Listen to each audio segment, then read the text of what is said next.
साहेब साहेब गुरु तेरा ही आसरा। प्यारे बच्चों, पक्का सौदा धाम आपका हार्दिक स्वागत करता है। पिछली वीडियो में आपने जो सुना वारों के बारे में, आज आप वारों के बारे में यूं सुनोगे कि ये वार शुरुआत कैसे होते हैं और 24 घंटे में 24 होरा होते हैं और हर घंटे के बाद वार बदलता है।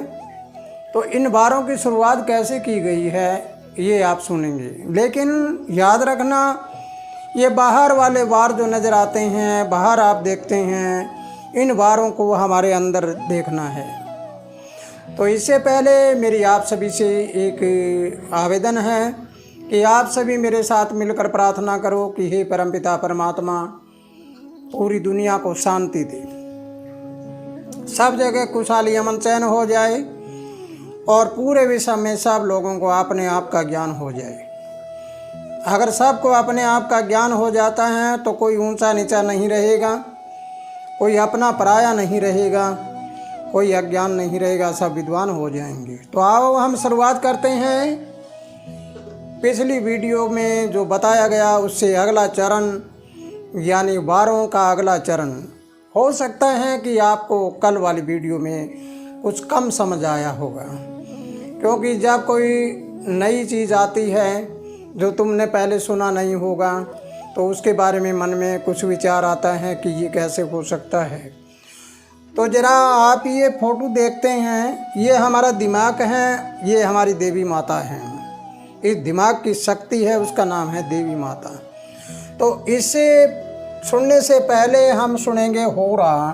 होरा के बारे में कल कहा था, अहवतरा कहते हैं उसको, यानी दिन और रात। दिन और रात में 24 घंटे होते हैं, 24 घंटे। ये 24 घंटे हैं। ये 24 घंटे में हर एक घंटे बाद वार बदलते हैं, यानी हर घंटे बाद वार बदलते हैं। तो जैसे कल की वीडियो में आपने सुना, एक सर्कल में दिखाया था आपको कि पहले ऊपर यहाँ पर सूर्य हैं और यहाँ पर शुक्र हैं, यानी इससे छठा गिनेंगे तो शुक्र आ जाता है, शुक्र से छठा गिनेंगे तो बुधवार आ जाता है। इस प्रकार हमने ये सर्कल बनाया था। लेकिन सवाल ये आ जाता है कि रविवार के बाद सोमवार कैसे आया।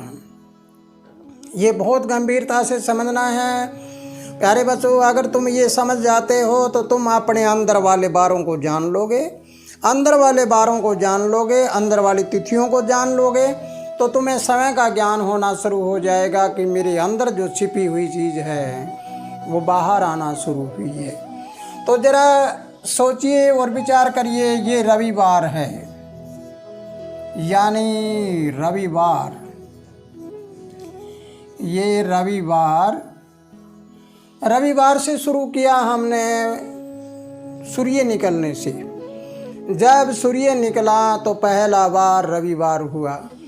अब रविवार से चलते चलते 24 घंटे का ये एक दिन और रात हो गया। अगला दिन उगा, अगला दिन उगते ही सोमवार आ गया, यानी सूर्य के बाद चंद्रमा का वार आ गया।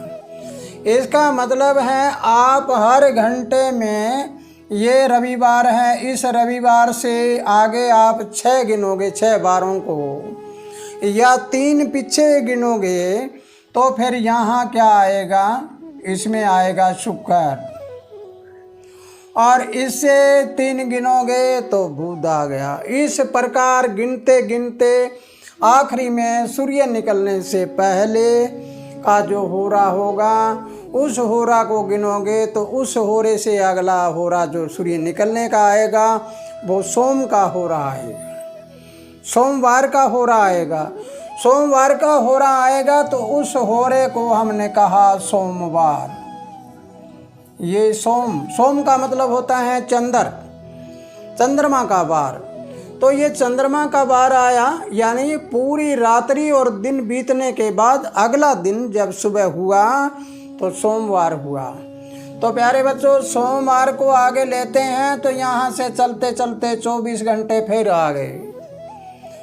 एक दिन हो गया और एक रात हो गया। जब हम इन होरों को गिनते हैं तो गिनने के बाद जब ये सोमवार के अगला होरा आएगा, यानी सूर्य निकलने से के तुरंत बाद, यानी सूर्य निकलने के समय वो होरा आएगा मंगल का। अब मंगल से आप बैग गिनिए, मंगल से 3 बैग गिनेंगे तो कौन आएगा? रविवार आएगा। अगर मंगल से गिने तो सोम और रवि आ गया, और आगे गिने तो कितने आ गए? अगर 6 आगे गिने तो क्या आ गया? वही आ गया। तो इस प्रकार अगला वार 24 घंटे बाद में मंगल आ गया। प्यारे बच्चों, ये बात आपको समझ आई है या नहीं?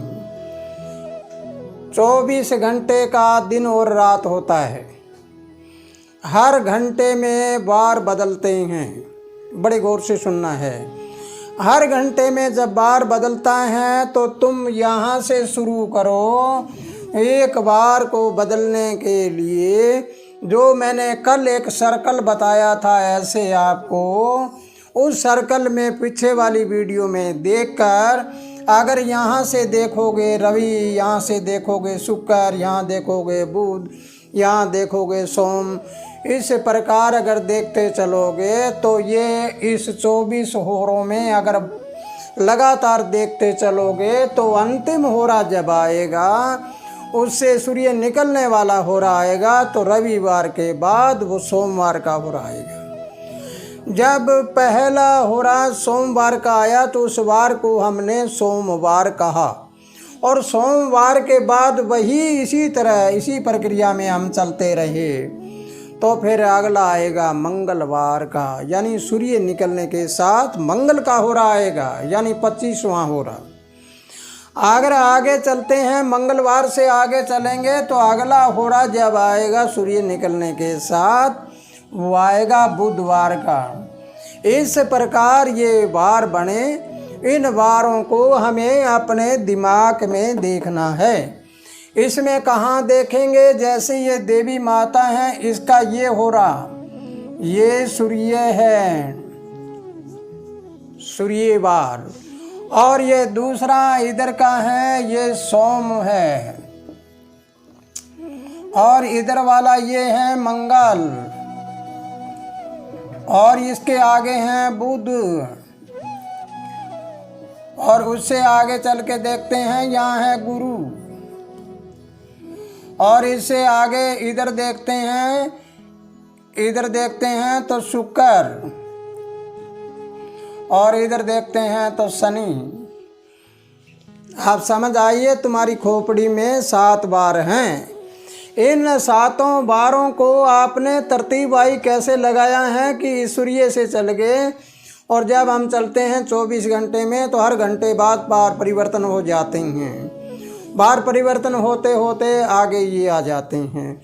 अब हम चलते हैं इससे आगे। प्यारे बच्चों, बड़े गौर से सुनना है, बड़े गौर से समझना है कि ये देवी माता आपको दिखाई दे रही है। ये फोटो बनाया हुआ है। इसके हाथ में कहीं तलवार है, कहीं भाले हैं, कहीं शंख है, कहीं चक्कर है, कहीं गदा है, कहीं कुर्सी है। इसका मतलब आपको समझ आया है कि ये नैऋत्य कौन है यहाँ पर हमारे दिमाग का। ये कौन सा है? दक्षिण, और ये पश्चिम। यहाँ पर तलवार है, तो यहाँ पर तलवार लिए देवी माता को ऐसे दिखा दिया कि वो खप्पर भरती है, मारती है किसी को। अगर हमारे दिमाग में, यानी हमारा ये है नैऋत्य, इस नैऋत्य में जो आदमी रहेगा वो हमेशा उग्र रूप में रहेगा, राक्षस भर्ती में रहेगा, यानी जिंदा इंसान राक्षस भर्ती में रहेगा। इस प्रकार अगर दक्षिण में रहेगा, यानी बिल्कुल दक्षिण में रहेगा यहाँ पर, तो आपने देखा होगा कि ये जैसे ये यहाँ पर ये तिलक लगाते हैं तो ये त्रिशूल का निशान होता है यहाँ पर। ये त्रिशूल वाले केवल शिव को मानते हैं, और शिव को मान के नीचे की ओर आएंगे तो भांग धतूरा सुल्फा गांजा पिएंगे। अगर ये इससे ऊपर चले जाते हैं ऊपरी ओर, तो फिर वो सदा शिव हो जाता है, वो नशा विशेष बार होते हैं। लेकिन आज तो हमारे शिवलिंग की पूजा कराते हैं ये जो बिल्कुल अनावश्यक है, इसमें कोई ज़रूरत नहीं होती। महापुरुषों के पैरों की पूजा होती है हमेशा। आगे जरा चलिए पूर्व की ओर। पूर्व में क्षत्रिय हैं, पूर्व दिशा छतरी की होती है। छतरी के साथ हमारा तीर कमान है, बाण है, धनुष्वान है। आगे चलिए, इससे आगे चलते हैं अग्नि कोण में। ये हमारा अगन्य कोण है। अगन्य कोण में क्या होता है? शुक्र ताकत होती है हमारे शरीर के अंदर। शुक्र की ताकत है, वो है। इस शुक्र की ताकत में हम क्या देखते हैं? इसमें हमारे खाना पीना वगैरह और कुछ होता है। इससे आगे इधर चलते हैं तो ईशान। ईशान में क्या होता है? ईशान में पूजा पाठ होता है। तो ये ईशान में ज्योत जल रही है, इस ज्योति को जलाकर चलते हैं।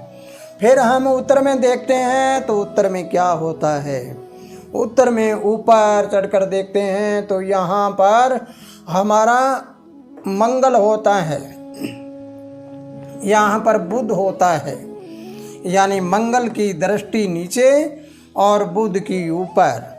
अब बुध हमारी बुद्धि है। यहाँ पर हम घूम कर चलें इधर वायु कोण में, तो वायु कोण में फिर आ गया चंद्रमा। यहाँ पर आकर ये गदा बन गई। और इससे नीचे चल के पश्चिम में आ गए तो यहाँ पर ये भाला आ गया, यहाँ पर शनि आ गया। इस प्रकार इस हमारे पूरे इस दिमाग में जो शक्ति है, इस शक्ति को हम कहाँ बरतते हैं? 10 हाथ वाली देवी की शक्ति हमारे दिमाग में है। और जैसे ये चक्कर, गदा, खप्पर वगैरह, जोत वगैरह जो भी आपको दिखाई देता है, हम जहाँ पर रहते हैं दिमाग में कौन सी जगह का प्रयोग करते हैं, वैसा ही हम बन जाते हैं। इसलिए प्यारे बच्चों, अपने दिमाग को खोजो। ये देवी माता बाहर वाली नहीं, बाहर तो कल्पना है और हम कल्पना को हकीकत बना बैठे। यही हमारे अंदर कमी आ गई।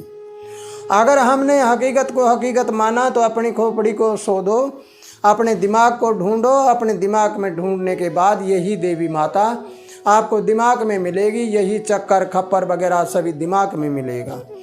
तो इसलिए प्यारे बच्चों, इसको समझना है। आज होरा को समझा और अपने दिमाग को समझा और देवी माता को समझा।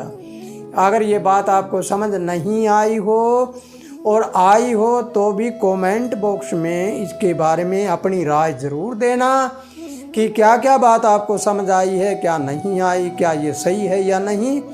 तो इसलिए प्यारे बच्चों, अगली वीडियो में आपको बहुत कुछ और बताया जाएगा। एक नया अध्याय शुरू किया जाएगा। तब तक के लिए आप इन पिछली वीडियो का अध्ययन करिए। खुशहाल रहो, आनंद करते रहो। सत साहिब। साहेब गुरु तेरा ही आसरा।